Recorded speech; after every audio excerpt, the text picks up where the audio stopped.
आज फिर से एक बार बुलडोजर चला, गरीबों के घर तोड़े गए, रोते बिलखते लोग समय की गुहार लगाते रहे, लेकिन हमारी कानून व्यवस्था और प्रशासन के लोग जो है वो अपने कचरे को सफाई करने में लगे रहे।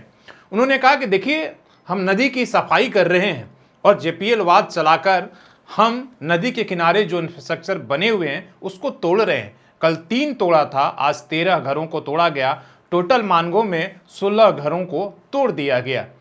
आगे देखनी है कि 16 घरों से आगे की कार्रवाई होती है या नहीं, या सिर्फ स्वर्णरेखा नदी के सफाई इंक्रोचमेंट के नाम पर गरीबों के 16 घर ही तोड़े जाते हैं, या अमीरों के बड़े बड़े जो अपार्टमेंट्स और बिल्डिंग और प्रोजेक्ट्स बने हैं उस पर भी बुलडोजर चलता है कि नहीं।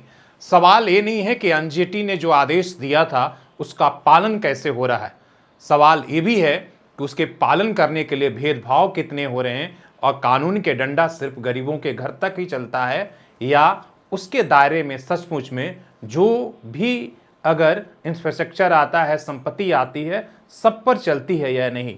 सवाल ये भी है, सवाल है कि मानगो में 16 तोड़ लिए, क्या अगला नंबर जो 145 भुइयां डी में है उस पर आएगा। सवाल इसलिए बार बार पूछा जा रहा है, कोई पहली बार ऐसा नहीं हो रहा है। बुलडोजर लगातार शहर में चल रहे हैं, किसी का दुकान, किसी का घर तोड़े जा रहे हैं, लेकिन कार्रवाई एक बराबर नहीं हो रही है। इसीलिए सवाल बार बार पूछना पड़ता है कि आखिर सिर्फ आपकी कोई भी कार्रवाई सिर्फ गरीबों के घर तक ही क्यों है, कार्रवाई सबके लिए बराबर क्यों नहीं है। जब आपने लकीर खींच ही दिया कि नदी के, या ये जब नियम है कि नदी के 15 मीटर के दायरे में कोई भी कंस्ट्रक्शन अवैध है, इलीगल है, और नदी के धारा के लिए रुकावट है, वो फ्लड जोन है, तो फिर सिर्फ 16 ही कैसे।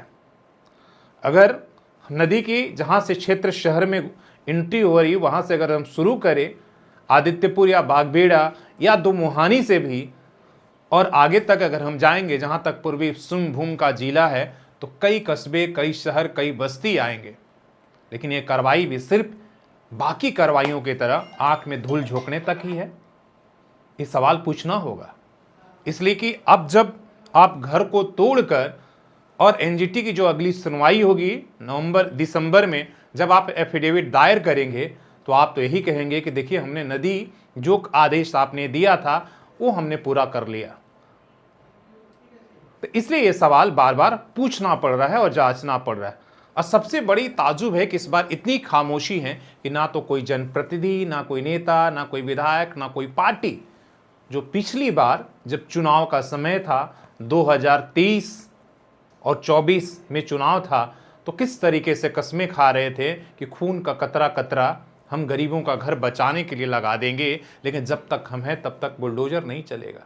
लेकिन इस बार वो विरोध भी नहीं दिख रहा, वो आवाज भी नहीं सुनाई दे रही है।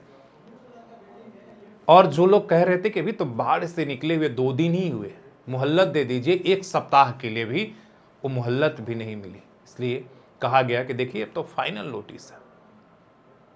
तो कई ऐसे सवाल हैं जो बार बार ये कहना पड़ रहा है, जब पूरे शहर चुप्पी साध लिया है, उनके भाग्य पर छोड़ दिया है, इसलिए बार बार ये सवाल उठाना पड़ रहा है। सवाल उस कानून या नियम को लेकर नहीं है, मैं बार बार कह रहा हूं, सवाल ये है कि नियम सबके लिए बराबर क्यों नहीं है। धन्यवाद।